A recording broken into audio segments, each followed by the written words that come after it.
Hey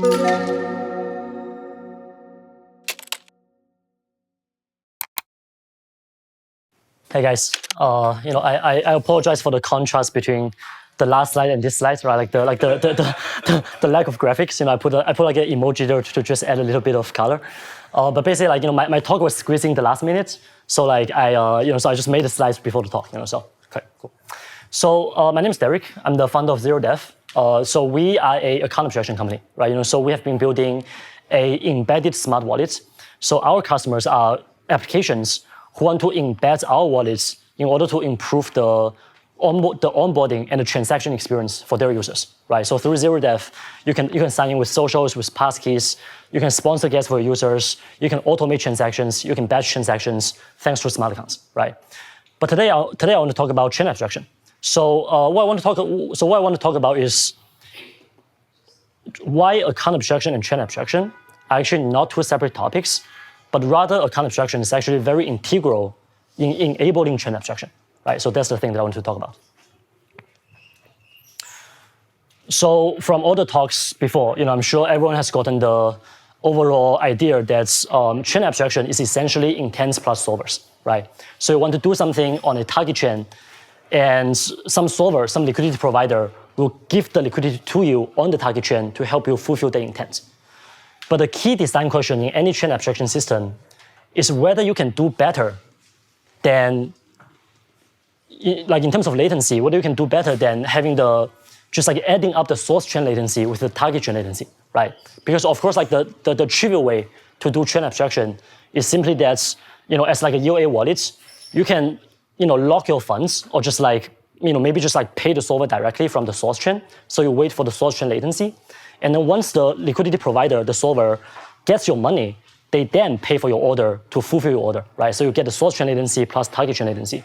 But that solution, why it works, is not that much better than just traditional bridging, right? So the question is like, can we do better than this? So I want to tell you about this system called MagicSpend++, which is actually something that, that's Socket's first proposed, and that we have been working very closely with them to improve on the idea and also to work on the first production-ready implementation of it, right? So here's like how the system works. So first of all, let me talk about the problem we're trying to solve. So with MagicSpend++, we are trying to enable this concept called chain abstractive balance. So, very naturally, this means that essentially imagine you have like a smart account, right? This smart account has like the same address on every single different chain. So now let's say that you deposit, say, 100 USDC into these smart accounts from on Base, and you deposit another 200 USDC on Polygon into the same smart account, right, into the same address. So this smart account will somehow magically turn this USDC into one single chain abstracted USDC, which we call the chain abstracted balance. So it's like, in this case, 400 USDC in total. So now you can then spend this 400 USDC on any chain as if this USDC simultaneously exists on every chain. So that's like the dream of chain abstraction, right? They're like one unified balance that can be deposited from any chain, as well as can be spent on any chain, right? So that is like the end goal that this MagicSpend++ system is trying to enable. So very quickly walk through how the high-level flow. I don't know if like people in the back can see this, but so basically you have the user here who is trying to buy a NFT. The first step, so here, so he wants to buy an NFT. So it starts by asking the paymaster, which in this case, just think of it as the solver, right? So he asks the solver for a signature to sign this intent. And now, it sends the intent to the smart contract wallets. So that's this line here. And here, the smart contract wallets here will communicate with the paymaster to withdraw money, right? Like from the liquidity provider. And finally, it will send the actual NFT minting transaction to the NFT contract.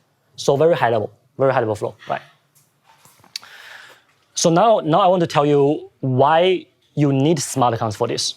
Why this is not going to work with just like a normal EOA wallet, right? So like why account abstraction enables chain abstraction. So the first thing I want to point out is that if you think about this whole flow, the smart contract wallet actually needs to do multiple things, right? So here, like the smart contract wallets first needed to withdraw money from the liquidity provider, and then it actually sends the NFT minting transaction, right? So if this was a regular EOA wallet, there would have to be 2 transactions. So that means that like when you are trying to do a chain abstracted transaction, like the transaction actually becomes multiple transactions, which is like a very bad experience for the user, right? So the fact that smart accounts can batch transactions means that everything that's happening here is actually one thing. So like the user is still just waiting for one single transaction, right? So the fact that smart accounts can batch is like a very key part in enabling this idea of one click, one transaction chain abstraction. So another really big advantage of smart accounts is the fact that they can use what's called paymasters. So think about today's just like a typical cross-chain experience, right? So when you use a bridge, so say like you want to spend some USDC on Base, but you only have USDC on Polygon, right? So it's not enough to just bridge the USDC to Base, because you also need gas tokens on Base in order to actually spend the USDC, right? So that's why like most of like the bridges today, such as Socket or Across, they spend some, they usually support some kind of gas refill feature, in which when you bridge token across to another chain, they also give you some gas tokens so you can actually do the transaction you want to do, right? But again, like this is like extra complexity for the system and also extra tokens for the users to manage. But the thing about smart accounts, as you might know, is that under ERC 4337, like the smart account standards, we already support this idea of paymasters, which are these like smart contracts that they can pay gas for you, right? So by implementing MagicSpend++ on top of smart accounts, we also get rid of the gas problem, because again, think about like the use case of trying to spend USDC to buy NFT. Instead of the smart account needing both the USDC and the gas tokens in order to buy the NFT, the smart contract wallet just needs the USDC, and they can just pay a little extra USDC in order to cover the gas of actually minting this NFT, right? So again, because the wallets are smart contract wallets, it's able to just essentially pay for gas using whatever token that it happens to be spending through this whole chain abstraction system, right? It doesn't need extra gas tokens.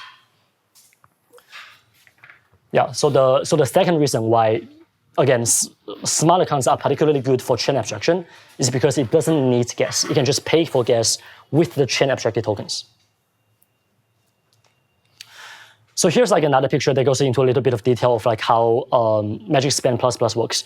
So it's a lot, but the only thing you have to focus on is just like the fact that after this whole thing, right? Like after the liquidity provider has finished providing liquidity for the user, and after the user has, I guess, like spent the liquidity provider will then go back to the source chain on which the user actually has the token to reimburse themselves. So that's how MagicSpend++ works, right? They're like when the user tries to buy something on the target chain, the liquidity provider, the paymaster, will front the liquidity immediately, and then only after the transaction does it go back to the source chain in order to reimburse themselves. But if you think about this architecture, so first of all, I mean, like, what's the benefit of this architecture? The benefit is of course, again, that's you only need to wait for the target chain latency from the user's perspective, right? Like when you try to spend the money, you don't have to wait for any bridging. You just spend it. The liquidity provider will just give you liquidity on the target chain. It's only after you spend that the liquidity provider go back to the source chain to reimburse themselves, right? So it's kind of like reverse bridging, and you're making the solvers pay for the, kind of like wait for the latency of the bridge, right? So that's why you get to achieve only target chain latency. But the whole reason why this works is because this is a smart account, right? Because a smart account, as you might know, is a smart contract account that can be programmed, right? So that means that the smart account will have the ability to lock funds.